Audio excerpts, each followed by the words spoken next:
It wasn't a spell. It wasn't a prophecy. It was a cracked mug, a bad morning, and the sound of something breathing on the other side of her kitchen wall. Mara had known the mug was dying. The crack had started weeks ago. A thin white line creeping up from the base like it was testing how far it could go before she noticed. She'd noticed. She'd just ignored it. Like most things that hinted at breaking. That morning, half awake and already late, she wrapped both hands around it anyway. The heat bloomed too fast. The ceramic split with a sharp crack, clean and final, and the mug came apart in her hands. Tea spilled across the counter, steaming. The broken halves clattered into the sink. "Shit," Mara muttered, shaking her fingers as heat bit into her skin. And then the air changed. Not with a sound, with pressure. The kind that made your ears want to pop. The kind that pressed against your chest and made you suddenly aware of your own heartbeat. The overhead light flickered. Once. Twice. The refrigerator's hum deepened, then cut out entirely. Mara froze. The wall beside her pantry door shimmered.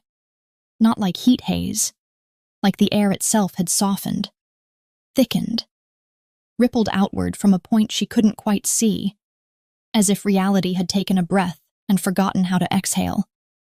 Her pulse kicked hard. "This is not happening," she whispered, because saying it out loud felt like an anchor. The shimmer darkened. A thin vertical line appeared, no wider than a pencil stroke, slicing down the wall where there should have been solid plaster. Through it, she heard breathing. Slow, steady, controlled, not panicked, not searching, waiting. Her stomach dropped. The line widened without violence. The wall peeling back like fabric pulled aside by invisible hands. Cold light spilled through. Pale, wrong, nothing like the warm yellow glow of her kitchen. And then someone stepped through. Bare feet touched her tile. That was the first thing she noticed. Her mind grabbed onto it like a lifeline. Bare feet. Real. Solid. Long and pale, scarred in places, grounded like they belonged exactly where they landed. The man straightened. Dark pants, worn soft. No shirt. A torso built with deliberate strength. Not showy, not sculpted for attention, but powerful in the way of something used to being obeyed. Then she looked at his face. Black hair, loose and untamed, brushing his shoulders. Sharp lines. Stillness. And eyes. Gold. Not hazel. Not amber. Gold. Bright and unwavering and fixed on her with a focus that made something low in her body react before her brain could catch up. Her breath stuttered. The strangest part wasn't the impossibility of him. It was the way her body went still. Not fear still. Recognized still. Like every bad date, every almost right man, every relationship that had felt close but never enough had been circling an absence she hadn't known how to name. And now it was standing barefoot on her kitchen floor, looking at her like she mattered. He swayed once. Not like he was weak.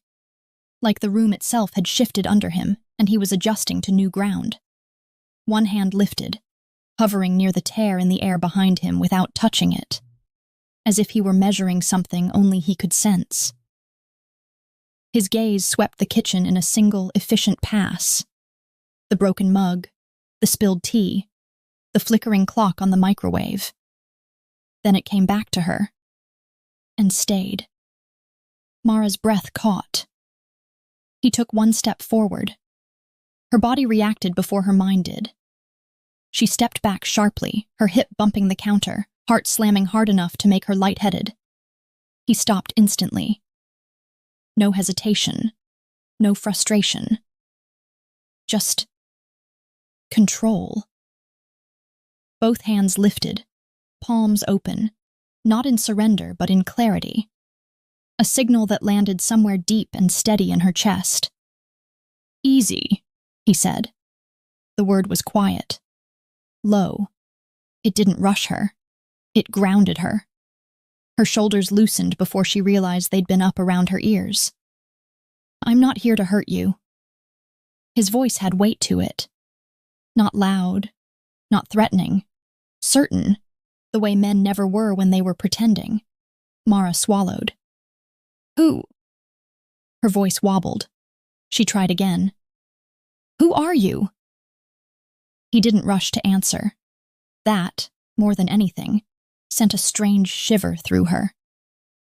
Every man she'd ever dated would have filled the silence, over-explained, tried to charm their way through her fear. This man just watched her, like he was tracking her breathing, like he'd wait as long as it took. I finally found you, he said. The words landed heavy, not dramatic, not triumphant, factual. Something low and unfamiliar twisted in her stomach. Not fear, not desire, but a sharp, disorienting sense of rightness that made her fingers curl against the counter. Found me? She echoed. You're in my apartment. Yes. You came through my wall. Yes. Her pulse roared in her ears. How? The door opened. His gaze flicked briefly to the rip in the air, and something darkened there. Irritation, maybe. Or offense. It shouldn't exist. I didn't open a door, she said quickly. I broke a mug. He nodded once, like that confirmed something. I know. You know? You didn't mean to. The certainty in his tone did something unsettling to her spine. She'd spent most of her life explaining herself, defending intent, softening reactions so men wouldn't get defensive.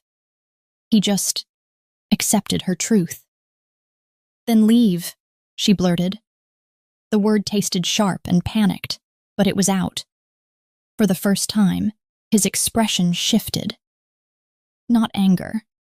Calculation. He inclined his head slightly. If that's what you choose, I will. Relief flickered, and then stalled. His eyes slid back to the portal, jaw tightening. Unless, he added calmly, it won't let me.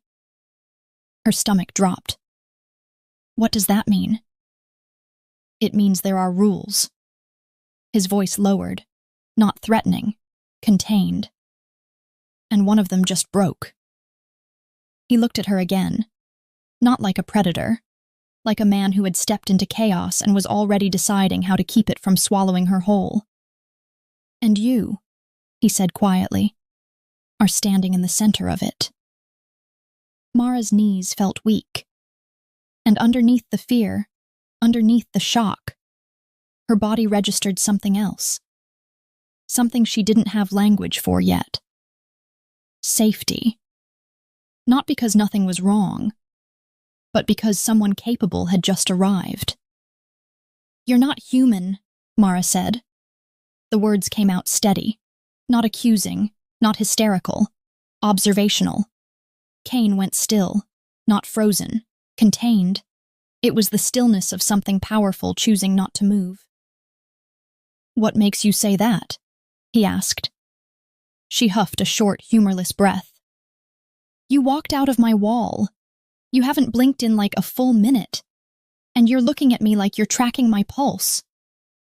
His mouth curved slightly. Not a smile. Recognition. You're perceptive. I've had to be. She folded her arms, not to close herself off, but to keep herself upright. So, what are you? Silence stretched. Mara braced herself for lies, for softening, for the kind of half-truth men used when they thought she couldn't handle the real one. Instead, Kane gave her the truth, clean and unadorned. I'm Wolf, he said. Her stomach dropped. Like... She stopped herself. Like a metaphor? No. Like... Yes, he said calmly. That one. A laugh burst out of her before she could stop it. Sharp, disbelieving. You're telling me you're a werewolf, if you need the human word. Her pulse spiked, but beneath the fear was something else. A strange alignment, like pieces clicking into a shape that suddenly made sense. And you just wandered into my apartment? No. His gaze hardened, just a fraction. I crossed into yours. That phrasing sent a shiver through her. Where I come from, Kane continued, wolves live openly. We don't hide what we are. Power is acknowledged, not denied. And you're powerful, Mara said slowly. Yes. No bragging, no false modesty, just fact. And what does that make you? She asked. Kane held her gaze. It makes me responsible, he said. For territory, for lives, for order. The air felt heavier around him, like the room itself recognized the shift. Alpha, he finished. Mara swallowed. Alpha. The word landed somewhere low and unfamiliar. She'd dated confident men, loud men, men who played dominant like it was a costume. None of them had ever made her feel like this. Like the ground under her feet had just stabilized. So, she said carefully, a werewolf alpha opened a portal into my kitchen because I broke a mug. No. Kane's eyes softened, just a little. A werewolf alpha crossed realms because you pulled. Her breath caught. I didn't pull anything. Not consciously. He took a single step closer, slow, deliberate, stopping well short of her space. But bonds form whether we acknowledge them or not. Heat flared under her skin, a tightening low in her belly that had nothing to do with logic and everything to do with instinct. She hated that she didn't hate it. What kind of bond? She asked. Kane's voice dropped. The kind that doesn't break easily. Mara pressed her spine to the counter, heart racing, but not with panic, with recognition. Mara laughed, not because it was funny, because if she didn't, she might do something far more dangerous, like believe him. That's okay, she said, breathless. That's a lot. You're a werewolf alpha from another realm. There's a magic tear in my kitchen, and apparently I'm pulling you across dimensions now. Kane watched her with unsettling calm. You're handling this better than most. That's because I think I'm in shock. Shock looks different. His gaze dipped briefly, just enough that she felt it register in her body before he brought it back to her eyes. You're grounded. Her breath stuttered. You don't get to decide that. No, he agreed. You do, I'm just observing. She pushed off the counter, needing motion. Okay, let's say, hypothetically, I accept any of this. What happens now? That depends on you. She stopped. On me? You opened the door. His eyes flicked to the portal, then back. I don't know if you can close it. I don't know how long it will stay open. But I do know this. He paused. And in that pause, Mara felt it. The restraint.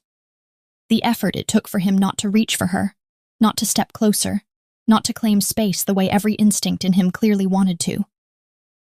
I won't touch you unless you ask, he said quietly. I won't stay if you tell me to leave, and I won't lie to make this easier. Her chest tightened. Every man she'd known would have tried to soothe her fear, to sell her safety. Kane was offering control. What if I want you to go? She asked. His jaw flexed once. Then I'll try. Try? His gaze held hers, steady and honest. I don't know if the portal will allow it, but I'll attempt it. You won't have to handle whatever comes next alone. That landed hard. Why? She asked. Why do you care? Something complicated moved across his face. Hope, pain, something older than either. Because I've spent years feeling like something was missing, he said. And the moment I stepped into this room, that feeling stopped. Mara's throat went tight. She stared at him, at the impossible steadiness of him, and made a decision that felt reckless and inevitable all at once. Okay, she said. Kane blinked. Okay? You can stay, she said, until we figure out what's happening with the portal. Hope flared in his eyes, and was immediately leashed. But, she added, holding up a finger, ground rules. Name them. You sleep on the couch. Yes. You don't touch me without permission. Understood. You explain everything. Her voice dropped. No half-truths. Kane inclined his head, solemn. Agreed. And, she hesitated, then finished honestly, you stop looking at me like you're about to upend my entire life. A beat. I can't promise that, he said, but I can promise to keep you safe while it happens. Her stomach flipped. Fine, she muttered. Couch, honesty, no touching. Yes, Mara. Not submissive. Absolute. And as she turned toward the sink to mop up the spilled tea, she realized her hands were shaking, not from fear, but from relief. The first rule of living with a werewolf alpha, Mara learned, was that he took up space even when he wasn't moving. Not physically, though Kane was tall, broad-shouldered, and built like the world expected him to hold it together, but energetically. Like the apartment had adjusted its center of gravity the moment he sat on the couch. Mara finished wiping up the tea spill, hyper-aware of him behind her. Not looming, not crowding. Present. Every time she shifted, she could feel his attention track it. Not invasive, not consuming. Just aware. It was unsettling. And then, unexpectedly, comforting. You don't have to stand there, she said without turning. You can sit, relax, or whatever wolves do. A pause, then the soft sound of fabric as he lowered himself onto the couch. I don't relax easily in unfamiliar territory, he said. That tracks. She risked a glance over her shoulder. Kane sat with his forearms resting on his thighs, hands loose, posture controlled. He wasn't sprawled, wasn't trying to dominate the space. He was guarding it. She'd dated men who needed to be reassured, men who filled silence with jokes or insecurity or charm. Kane filled it with stillness. Do you sleep? She asked, mostly to break the quiet. Yes. Do you need to? Not the way you do. His gaze lifted to her, steady. But I will. It helps me attune to a place. Great, she muttered. Attune away. Just no prowling. A corner of his mouth lifted. I don't prowl indoors. She snorted despite herself. Mara retreated to her bedroom, closing the door and leaning against it once she was inside. Her heart was racing again, but not in panic.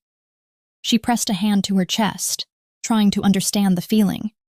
It was the sense of being contained, like the chaos of the day had finally met something that could hold it without cracking. She crawled into bed, staring at the ceiling, listening. The apartment was quiet. No footsteps, no restless movement. Just the low, steady rhythm of someone breathing in her living room, awake, aware, choosing to stay still.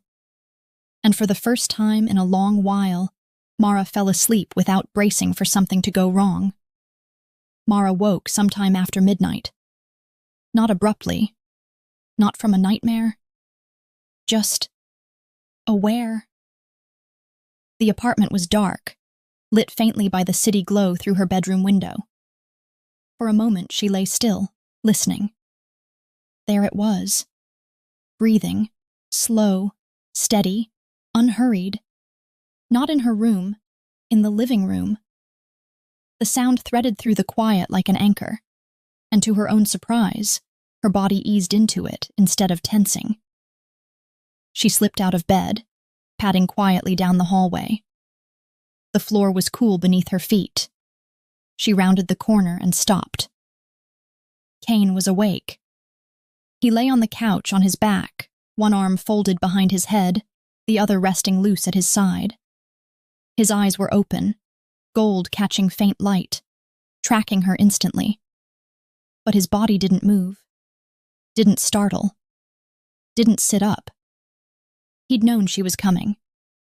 "You don't sleep much," she said softly. "No."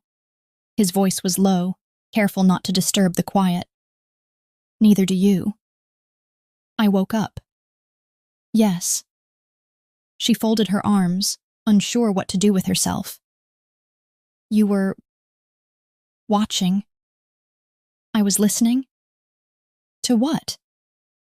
"Your heartbeat." The words landed gently. No possessive edge, no drama, just fact. "It changes when you're anxious," he continued. "Slows when you sleep. I wanted to be sure it stayed steady." Something in her chest tightened. "That's a lot," she said. "I know." He shifted then, sitting up just enough to rest his forearms on his knees, still giving her space. "If it makes you uncomfortable, tell me." It didn't. That was the problem. She'd dated men who wanted reassurance, who needed to be needed. Men who mistook intensity for connection. Kane didn't need her to perform calmness for him. He simply ensured it. She exhaled slowly. "It's fine." His gaze softened, not possessive, not triumphant. Relieved. "Then go back to sleep," he said. "I'll stay here." "You don't have to stay awake." "I do." He tilted his head slightly. "For now."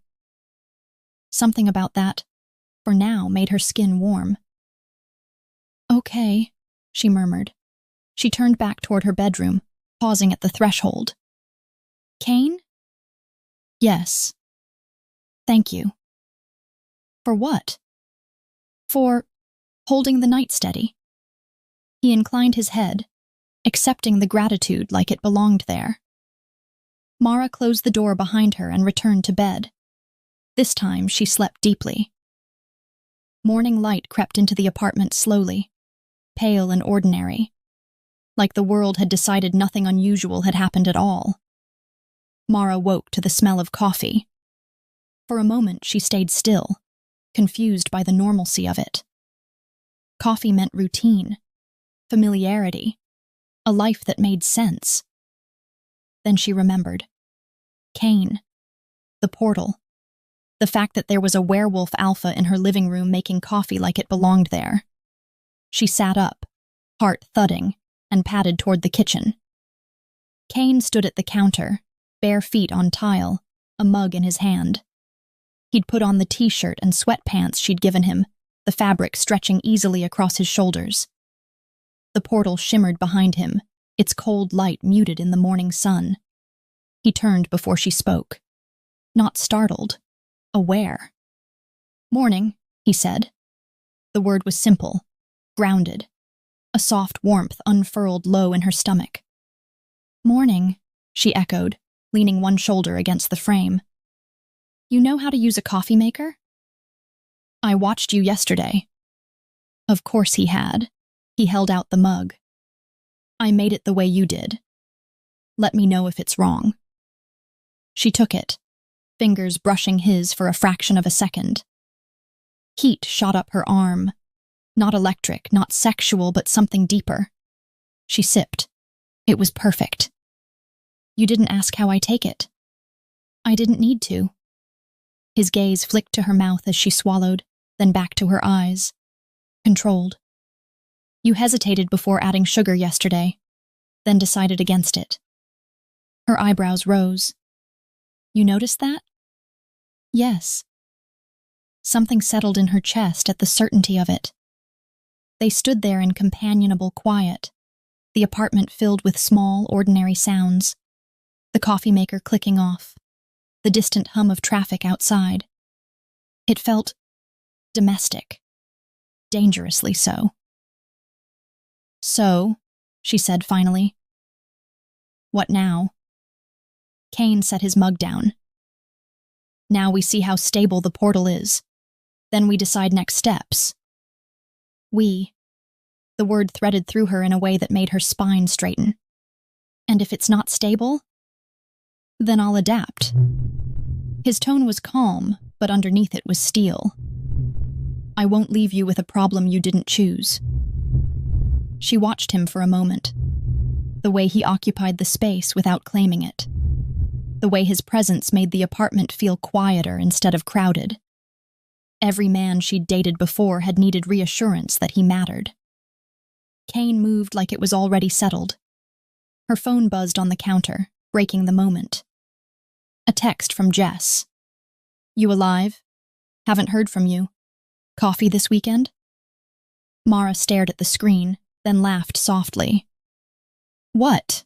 Kane asked. My friend thinks I'm ghosting her. You should see her, he said immediately. She blinked. What? You shouldn't put your life on hold because of me. His gaze was steady, sincere. I won't cage you, Mara. The words landed hard, not because they restricted her, but because they freed her. Would you want to come with me? She asked before she could overthink it. Hope flashed in his eyes, quick, bright, then tempered by restraint. If you want me to. I do. He nodded once, decision made. Then I'll come.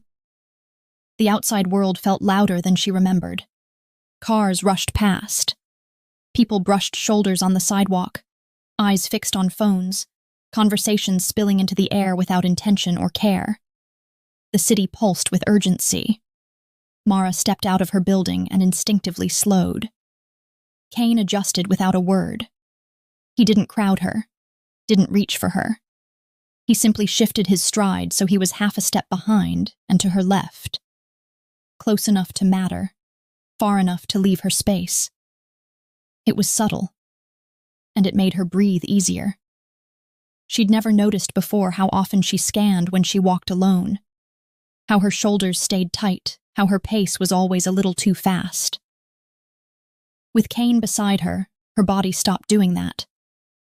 Not because she thought nothing could happen, because something would handle it if it did. Your world moves quickly, Kane said, watching traffic flow. We're always in a hurry, she replied. Usually to nowhere. He hummed, considering. As they walked, she felt it again, that quiet awareness of him tracking everything. Not nervously, not aggressively. Assessing. When a cyclist cut too close, Kane's hand hovered near her back, not touching, just there. When a man brushed past her shoulder, Kane stepped slightly between them without breaking stride. Each time, her spine straightened without permission. A loosening, a warmth, a sense of being, placed. They reached the corner store, the bell chiming as they stepped inside. The aisles were narrow, cluttered, filled with the smell of produce and cleaning solution. Kane paused just inside the door, eyes sweeping the space in one smooth motion before he moved again. Have you never been in a grocery store? She asked lightly, grabbing a basket. We have markets, he said. But not like this. She smiled despite herself and headed down the cereal aisle. Kane followed, close enough that she could feel his warmth, far enough that she never felt crowded.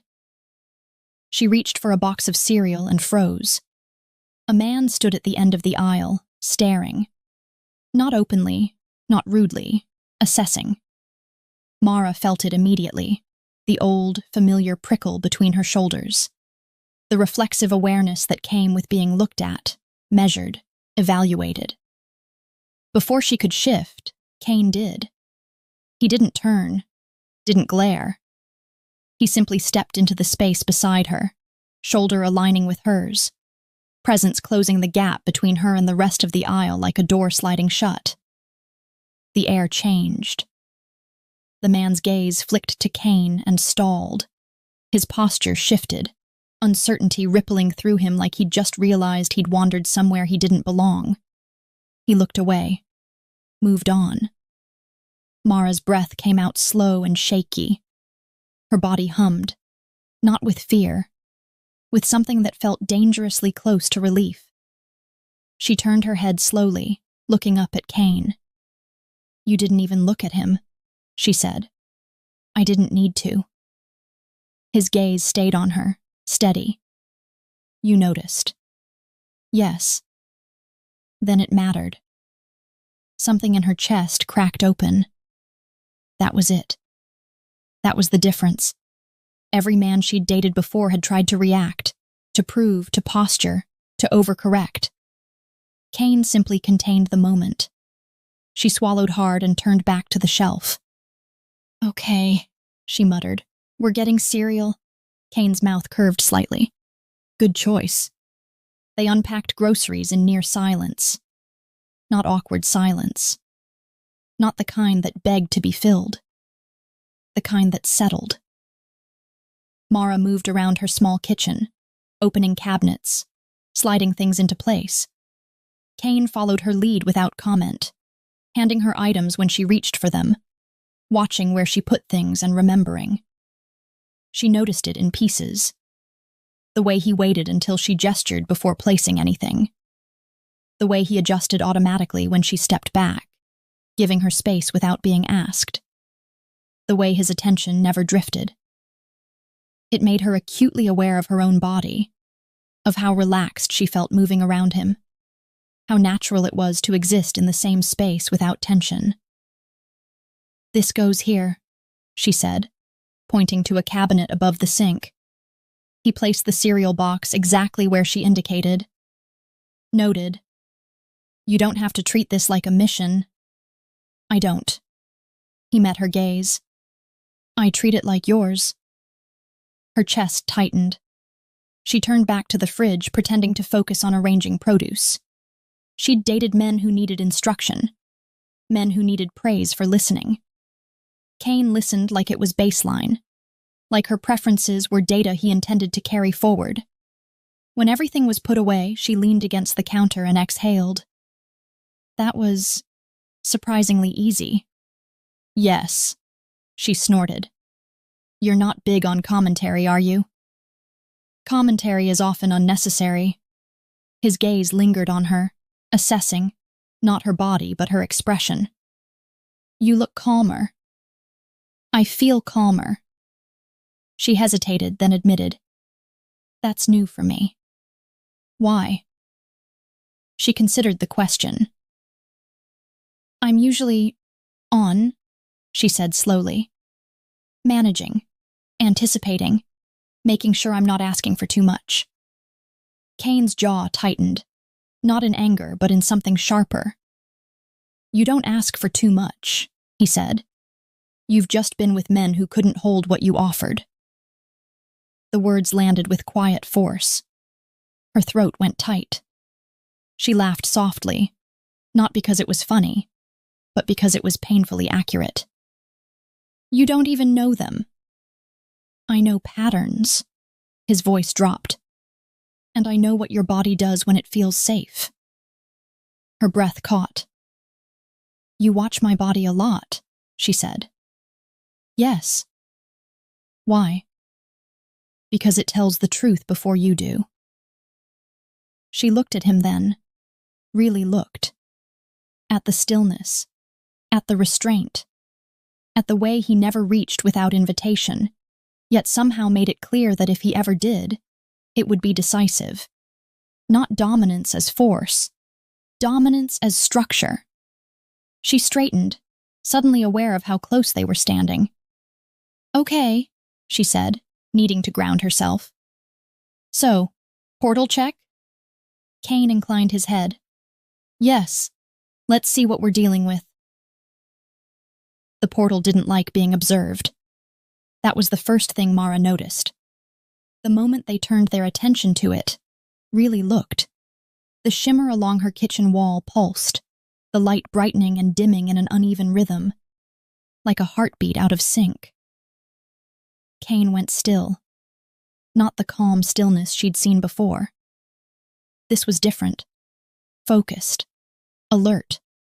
Dangerous in a way that had nothing to do with threat and everything to do with command. He stepped closer to the portal, not touching, never touching, but close enough that Mara felt the shift in the room immediately. The air thickened. "Kane?" she asked quietly. "It's unstable," he said. No panic, no hesitation. Assessment. "What does that mean?" she asked. "It means this doorway shouldn't exist without structure." His gaze tracked the edge of the shimmer, jaw tight. "It's reacting to pressure, to attention." "To us?" "To the bond forming," he corrected. Her stomach dropped. "Forming?" "Yes." He finally glanced back at her, eyes sharp and steady. "Not complete, but active." Heat bloomed low in her body at the word bond. "And if it collapses?" she asked. Kane's posture shifted subtly, like he'd just stepped into a leadership role that existed whether he wanted it to or not. "Then I either go back," he said, "or I don't." Her chest tightened. "That's not comforting." "It's honest." He turned fully toward her now. "And it means we need information." "From where?"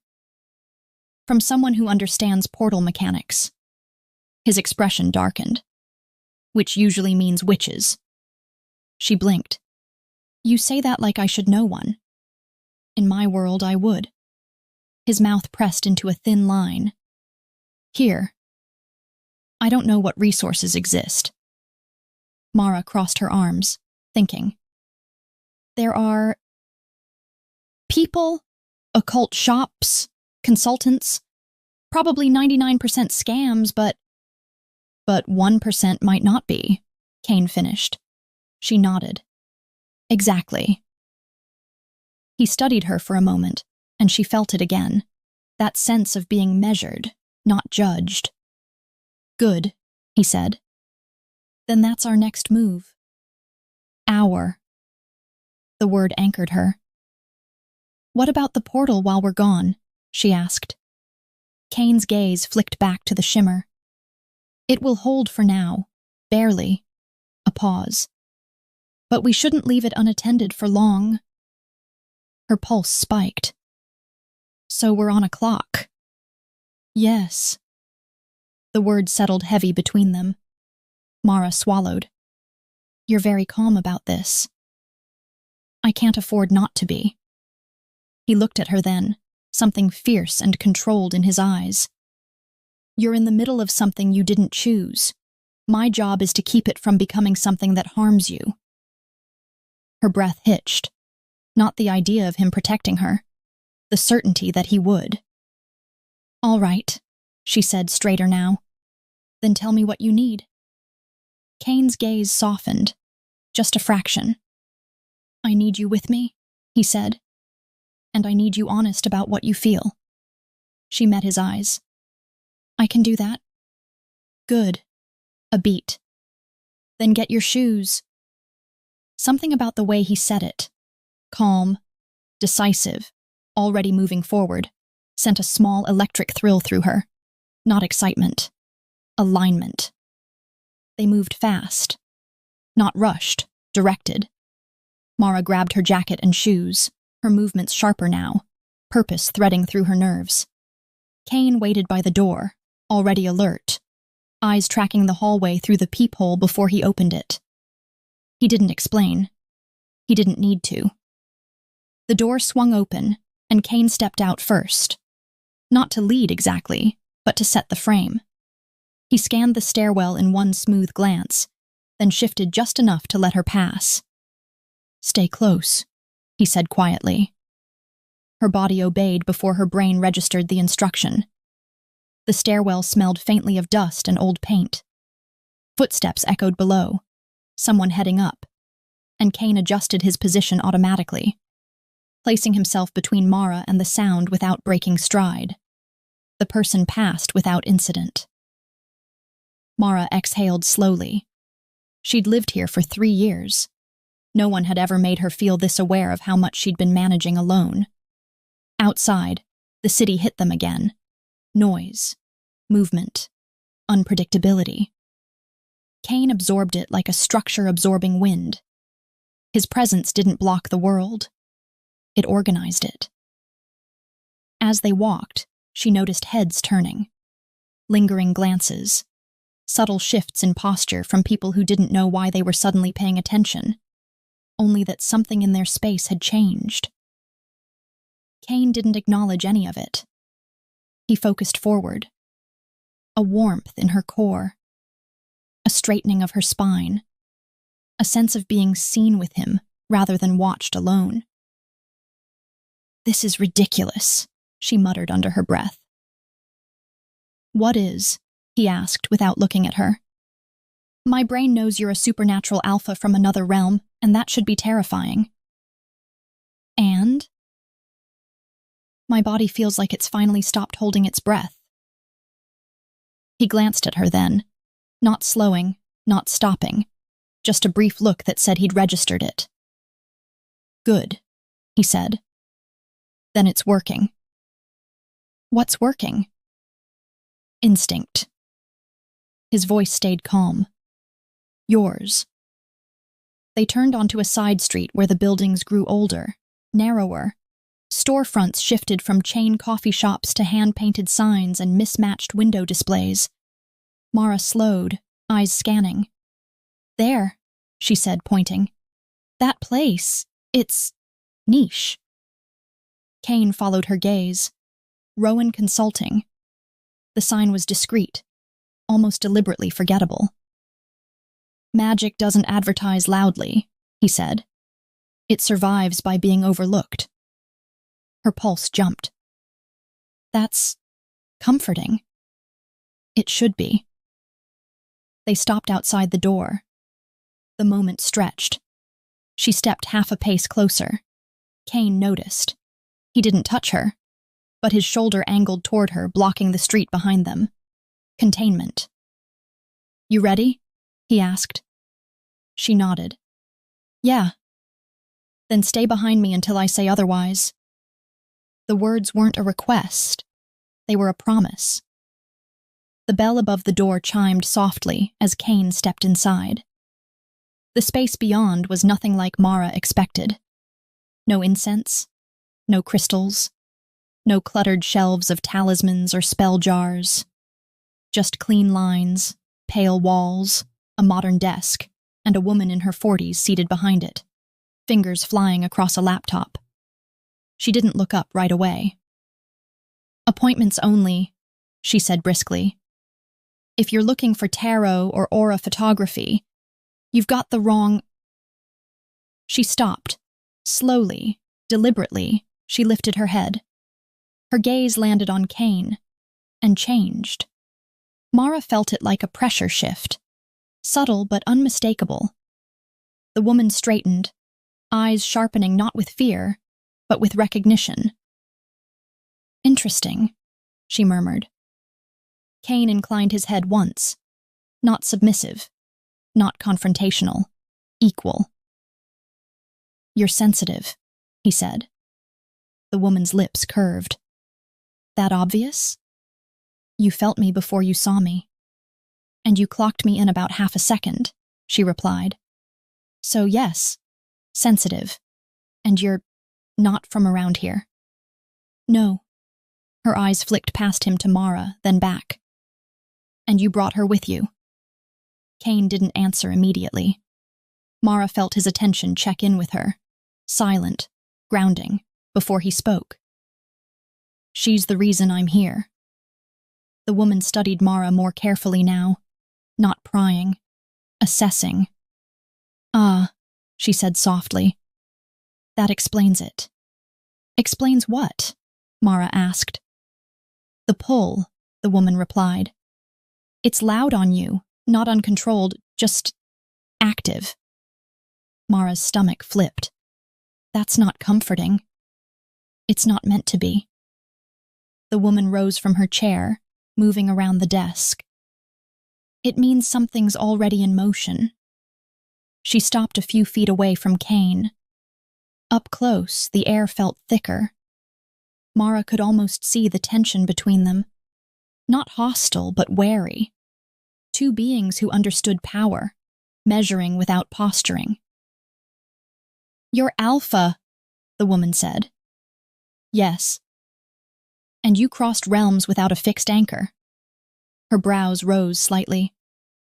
That takes either extreme recklessness or extreme necessity.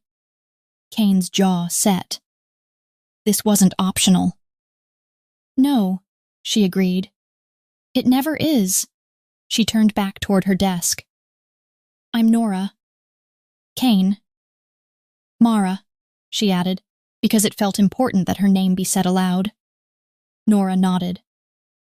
All right, let's talk about the mess you two made. She gestured toward the inner room. And we'll do it somewhere the walls are warded. Kane shifted his position slightly, opening space for Mara to move first. Not leading her in, guarding her through. The inner room was smaller, quieter. The moment the door closed behind them, the air shifted, denser, insulated, like sound itself had been dampened. Warded, Mara realized. Nora gestured to a pair of chairs. Sit, both of you. Kane waited, not for the instruction but for Mara. When she moved toward the chair, he followed, positioning himself beside her rather than across the room. Not shielding, anchoring. Nora noticed. Her eyes flicked between them with new interest. All right, she said, folding her arms. Start from the beginning. Mara explained. The mug, the crack, the heat, the wall tearing open, Kane stepping through. Nora listened without interrupting, her gaze sharpening with every detail. When Mara finished, silence settled. Nora exhaled slowly. That wasn't a random breach. Mara's stomach tightened. I was afraid you'd say that. It was a summoning, Nora continued. Accidental, yes, but not arbitrary. Kane's posture changed, subtle, dangerous. Explain. Nora met his gaze steadily. The rune on the mug wasn't just for opening doors. It was keyed to a bond, specifically to draw across realms the other half of a forming mate pole. Mara's breath caught. Forming? Yes. Nora's eyes returned to her. These things don't appear fully grown. They start as pressure, absence, a sense that something is missing and you don't know why. Mara felt exposed. Nora continued. You've been reaching without knowing it. And he's been answering. Kane went still, not shocked, contained. So this was inevitable, he said.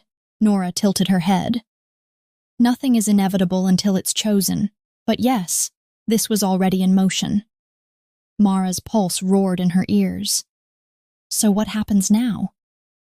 Now, Nora said gently, you decide whether to complete it. Silence. Kane didn't look at Mara. He didn't reach for her. He simply spoke, voice low and steady. Tell her the cost. Nora's gaze sharpened with respect. If you don't complete the bond, she said, the portal will collapse. He'll return to his world, or be stranded here permanently. Either way, the connection will sever, abruptly. And if we do? Mara asked. Nora's voice softened. Then the bond anchors the portal, permanently. Your lives become intertwined. Mara's chest tightened. 36 hours. She looked at him now, really looked, at the restraint, the control, the way he stood ready to accept any outcome without forcing her hand. Heat bloomed low in her body, grounding, the unmistakable pull toward something that felt like alignment rather than loss. Nora broke the silence. You have time. Not much, but enough to choose freely. Kane finally turned to Mara. Whatever you decide, he said, calm and absolute. I will not make this decision for you. They walked back in silence. Not the brittle kind. Not the kind that meant something had gone wrong. The kind that came from holding too much to speak around. The city felt different now, sharper, louder, less forgiving. Mara noticed how her shoulders wanted to creep up again, how her steps shortened. And again, Kane adjusted. Not by touching her, by positioning. He walked closer now, not half a step behind, but level with her, his presence a steady line at her side. When a group of people passed too close, he angled subtly, guiding her path without comment. When traffic surged at a crosswalk, he stopped her with a single word. Wait. Her body obeyed before she thought about it. She wasn't resisting it. She wasn't bristling or questioning or shrinking back. She felt relieved. Kane didn't take that from her. He shared it. You're very quiet, he said as they climbed the stairs to her apartment. I'm thinking. He nodded once. Good. Inside, the apartment felt smaller again. The portal pulsed visibly now, its rhythm uneven, like a wound trying to close and failing. Mara set her bag down and leaned against the counter. 36 hours, she said. Yes. And if I say no? He didn't hesitate. Then I leave if I can. And if I can't, I adapt. Either way, you're not responsible for what happens to me after that. That's easy for you to say. No. His gaze met hers, steady and unflinching. It's not. But it's necessary. She swallowed. She'd expected pressure, urgency, persuasion. Instead, he was giving her something harder, choice without manipulation. That bond Nora described, she said slowly. You felt it before me. Yes. And you still didn't push. His mouth curved slightly, not humor, pride. Power that has to convince isn't power, he said. It's insecurity. The words landed deep. Mara closed her eyes for a moment, letting the truth of that settle. Every man before Kane had wanted her to choose him. Kane was letting her discover that she already had. She opened her eyes. I need to eat, she said abruptly. My brain won't function without food. Kane's gaze softened. Sit. Not a command, a decision. He moved to the kitchen without waiting for her answer, already pulling out ingredients like he'd been there for years. And as Mara watched him take over the space with quiet confidence, never rushing, never asking permission to be competent, something inside her shifted from uncertainty to something far more dangerous. Clarity. She wasn't deciding whether to choose him. She was deciding whether she was ready to admit she already had. Night settled over the apartment like a held breath.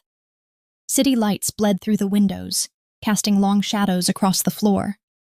The portal's glow had dimmed slightly, but its pulse was still there, uneven, persistent. A reminder. A clock without numbers. Mara stood by the window, arms folded loosely, watching cars move far below.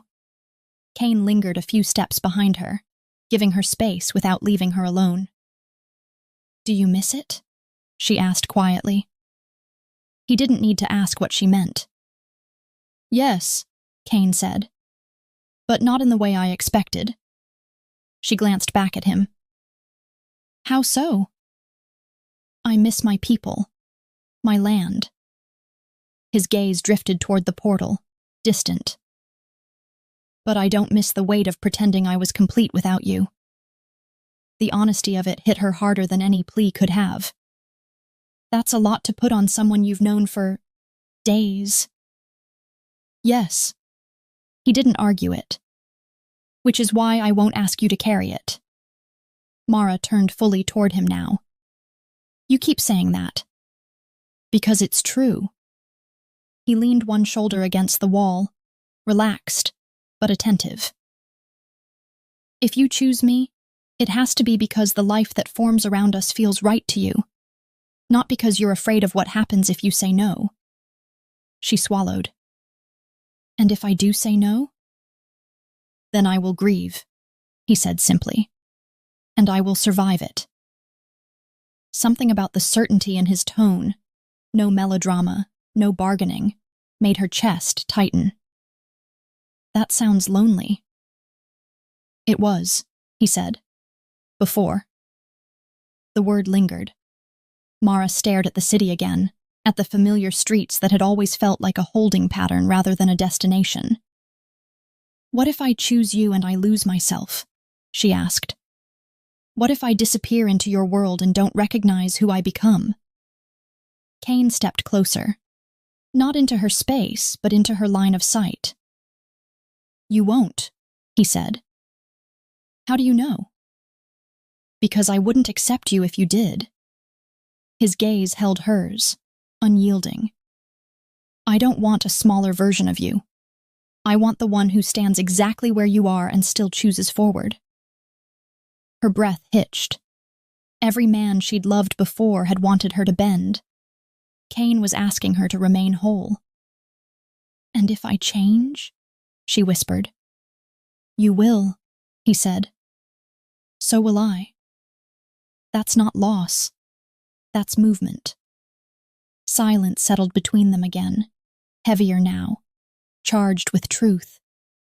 She wasn't afraid of choosing him. She was afraid of admitting how much she already had.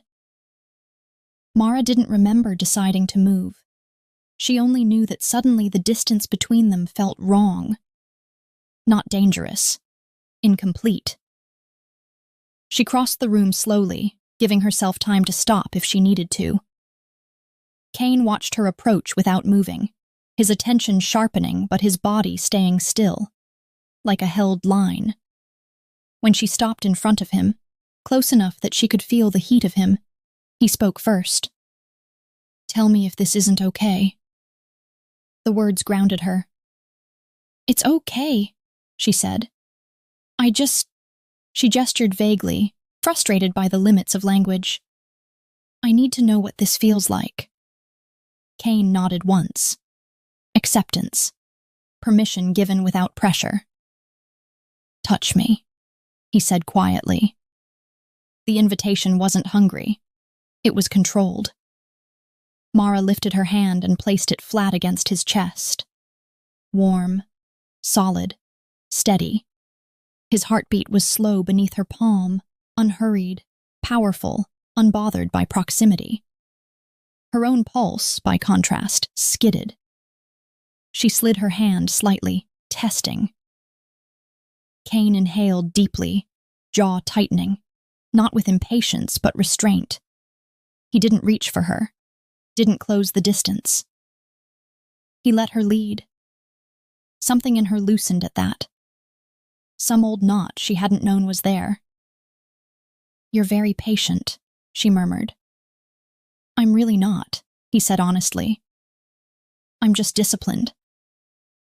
Her mouth curved despite herself. She stepped closer, enough that her body aligned with his, not pressed, just fitting. Like two pieces finally occupying the same space. Can you hold me? She asked. It was the smallest request. Kane's control cracked, not into chaos, but into decisive action.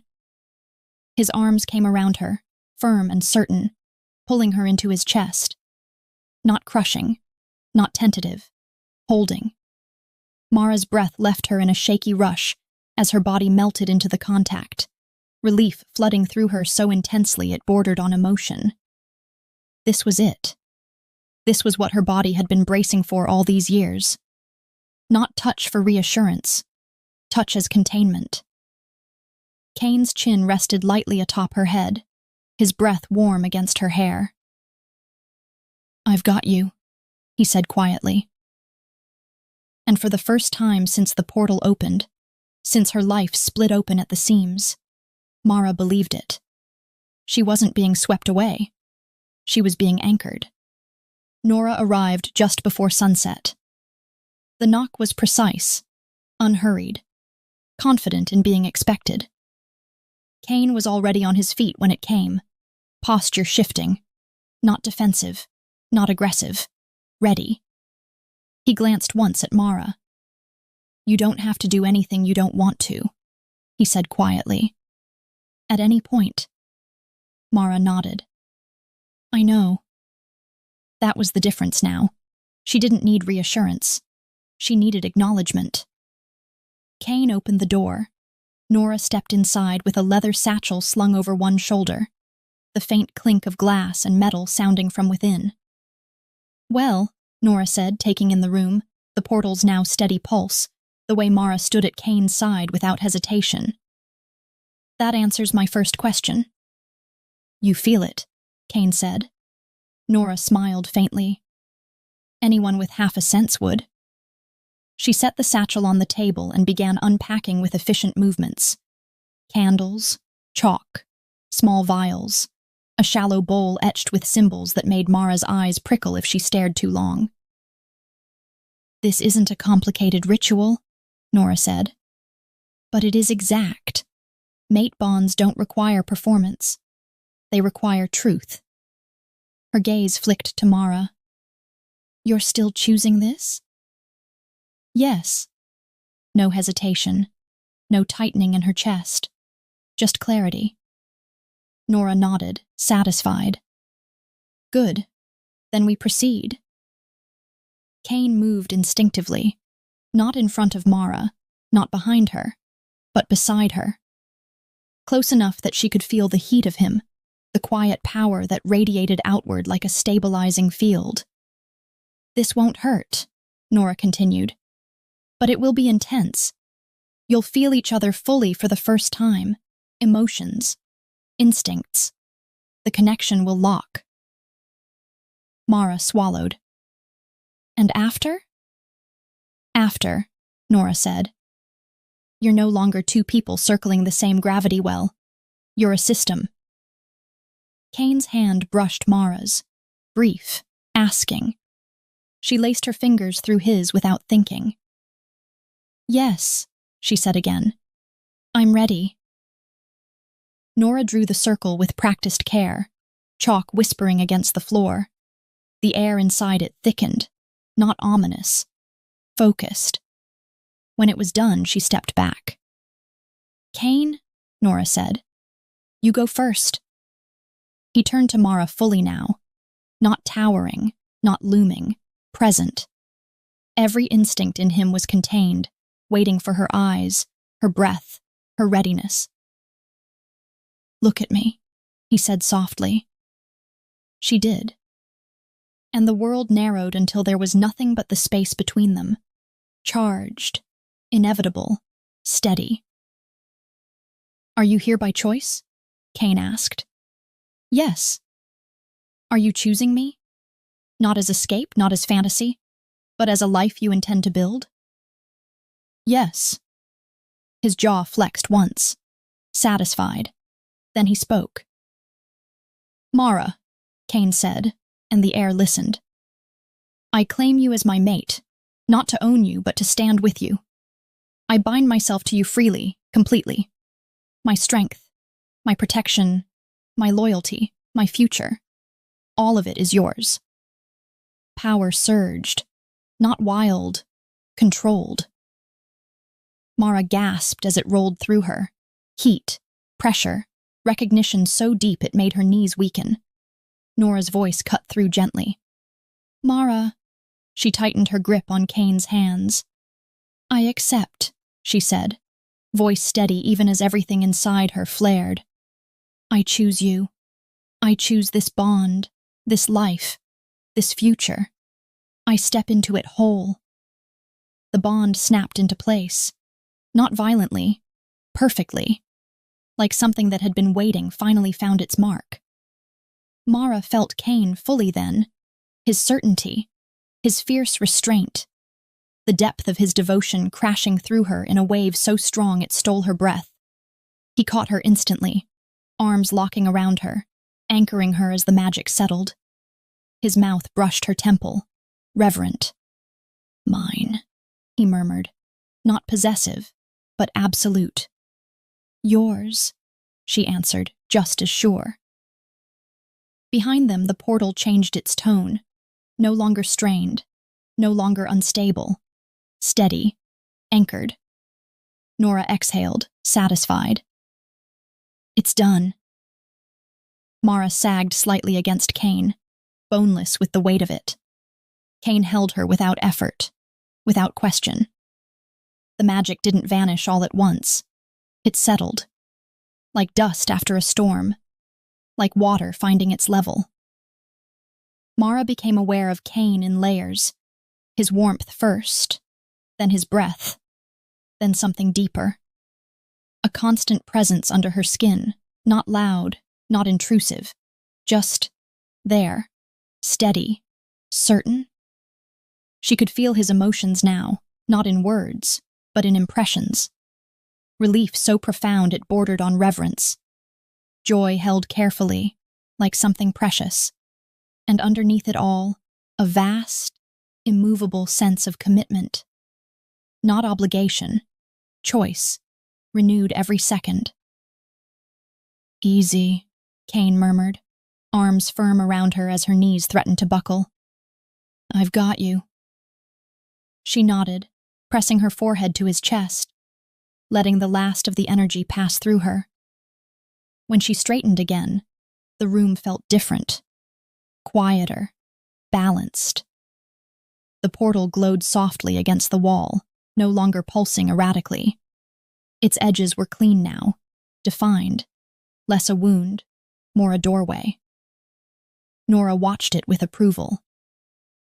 "The anchor took. You did it cleanly." Mara let out a breath she hadn't realized she was holding. "So, that's it?" "That's it," Nora said. "You're bonded, permanently, and the portal will remain stable as long as that bond holds." Mara glanced at Kane. He was watching her with an intensity that made her pulse skip. But it wasn't hungry. It was assessing her well-being. "How do you feel?" he asked. She searched inward, grounded, warm, expanded, like a missing piece had clicked into place without displacing anything else. "Whole," she said. A corner of his mouth lifted. Not a smile. Satisfaction. Nora began packing her things. "You'll need a few hours before crossing. The bond needs to settle fully." She paused, glancing between them. "And Mara, your first crossing will feel significant." Mara huffed softly. "At this point, I think that's just my life now." Nora smiled. "You'll do fine." She left them alone. Silence filled the apartment again. But it wasn't the same silence as before. This one was shared. Kane guided Mara to the couch and sat with her, one arm draped behind her shoulders, not holding yet, giving her space to adjust. "You don't have to go with me immediately," he said. "We can wait. Or we can take time here first." Mara leaned into him without thinking, resting her head against his shoulder. "No," she said. "I'm ready." His arm tightened around her, decisive, protective. "Then we'll do this properly," he said. "Together." They packed quickly, not because they were in a hurry, but because Mara realized how little of her old life she actually needed. Clothes, laptop, a few books, photos of her parents and friends, the mug shards, now wrapped carefully and tucked away, not as a weapon or a tool, but as a marker of where everything had begun. Kane watched her with quiet patience, offering suggestions when needed, never directing unless asked. When she hesitated over a framed photo on her shelf, an old one of her in a city park, smiling at something just out of frame, he spoke gently. "You don't have to leave anything behind that matters." She studied the photo, then shook her head. "I'm not leaving it. I'm carrying it forward." She slipped it into her bag. That felt right. At last, they stood before the portal. Mara took a slow breath, turning for one final look at her apartment. The place that had held her through years of becoming, that had kept her safe when she hadn't known what she was waiting for. She didn't feel grief. She felt gratitude. Kane's hand found hers, warm and solid. "Ready?" he asked. "Yes." Together they stepped through. The forest met them like an embrace. The air was cooler, cleaner, threaded with pine and earth and something wild that made Mara's lungs ache in the best way. Light filtered through towering trees, leaves whispering overhead. Mara staggered slightly, and Kane was there instantly, one arm steadying her, the other braced like a shield. "Breathe," he murmured. "Your body's adjusting." She did, and then she laughed, soft and incredulous. "This is real," she said.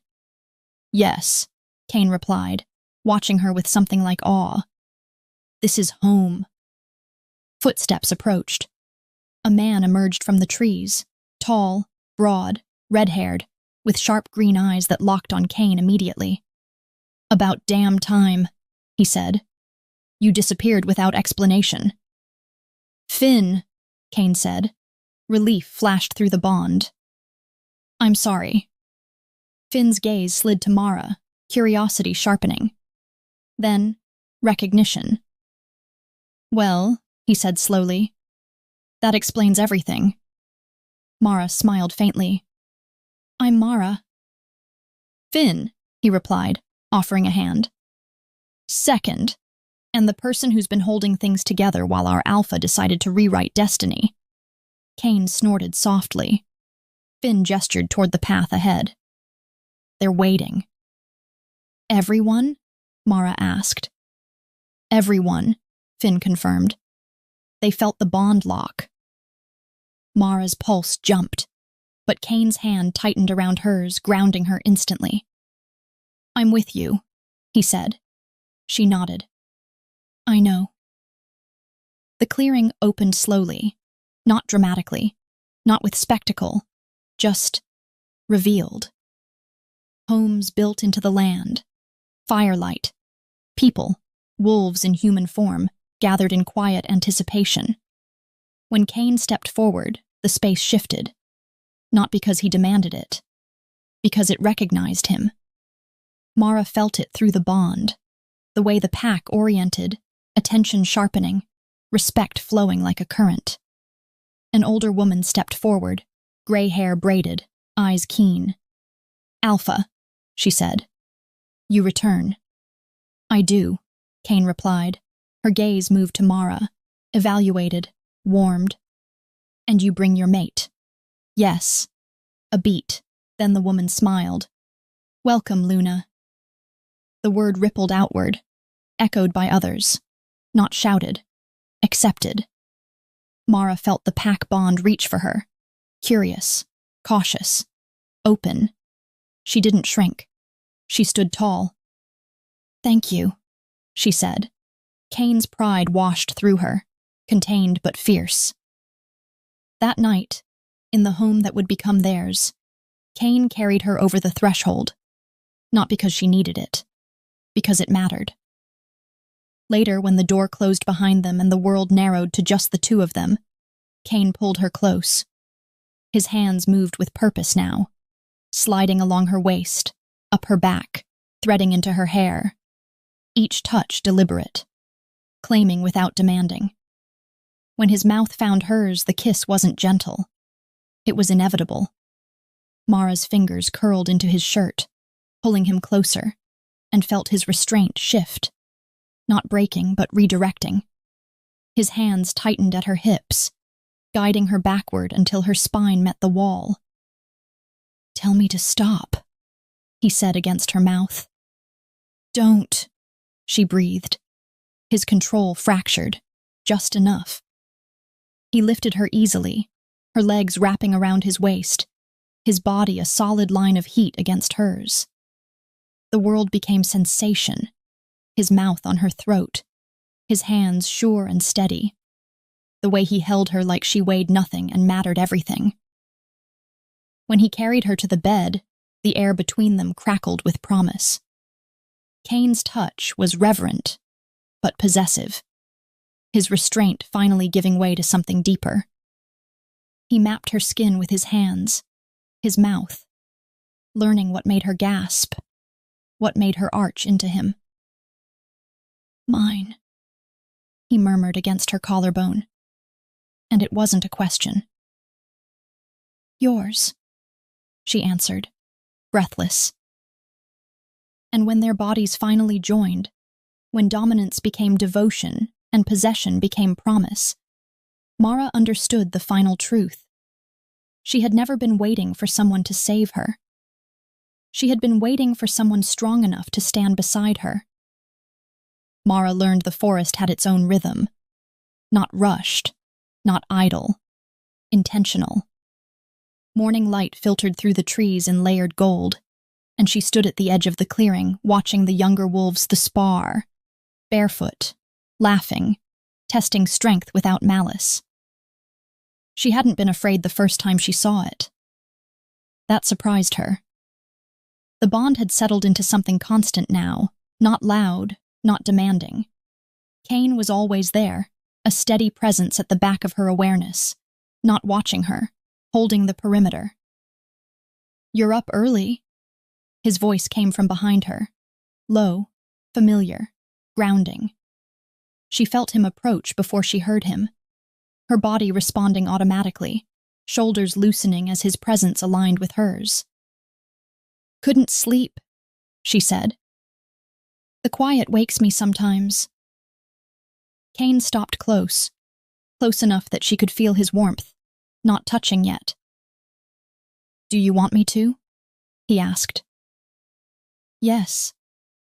He stepped in behind her then, hands settling at her hips, not possessive, not claiming, anchoring, his chest at her back, his breath slow and steady at her temple. The world felt right again. The pack didn't defer to her because Kane demanded it. They responded because she stood without shrinking, because she didn't grasp for control or approval. Kane never corrected her in public, never softened her edges. He stood behind her decisions the same way he stood behind her. Silent, absolute.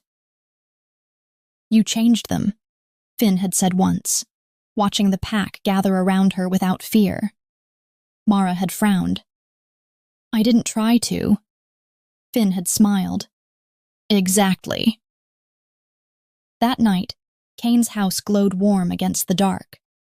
Inside, it smelled like wood smoke and clean linen and him. Mara stood at the window, arms folded loosely, watching snow settle on the tree line. Kane moved behind her without a word, his hands settling at her waist. Firmer this time, unmistakably possessive. She leaned back into him instinctively. "Still with me?" he murmured. "Always." His jaw brushed her temple. "Good." She smiled, because even now, especially now, he never asked for reassurance he didn't need. She turned in his arms, looking up at him. "You know," she said thoughtfully, "every man I dated before you thought dominance meant volume." Kane's brow lifted slightly. "And?" "And they were exhausting." Her fingers curled into his shirt. "I didn't realize how much energy I spent managing them until I didn't have to anymore." His gaze darkened, not with jealousy, with certainty. "You don't manage me," he said. You move freely inside what I hold. Her breath caught. Yes, she whispered. That. Later, when Kane lay behind her in bed, one arm heavy across her waist, her back pressed to his chest, Mara traced the slow rise and fall of his breathing. This position, this exact positioning, had become her favorite. Not because it was intimate, because it was secure. You're thinking, Kane said quietly. I was just remembering my old apartment, she replied. How quiet it was. How I used to tell myself I liked being alone. And I did. She smiled softly. But I didn't like being unsupported. Kane's arm tightened fractionally. You never will be again. Not a promise. A statement of fact. Mara closed her eyes. This wasn't passion burning out. This was something steadier. Something that would last. The portal remained, not as an escape, as a bridge. Mara visited her parents, took work calls, moved between worlds with the ease of someone who finally belonged to herself. But every time she returned, Kane was there, waiting without waiting, dominant without demand, holding space like it was his nature. She'd never been looking for someone to complete her. She'd been looking for someone whose strength didn't require her to shrink. And standing in the forest, in Kane's arms, with the bond humming steady and sure beneath her skin, Mara knew. She hadn't been summoned. She had answered.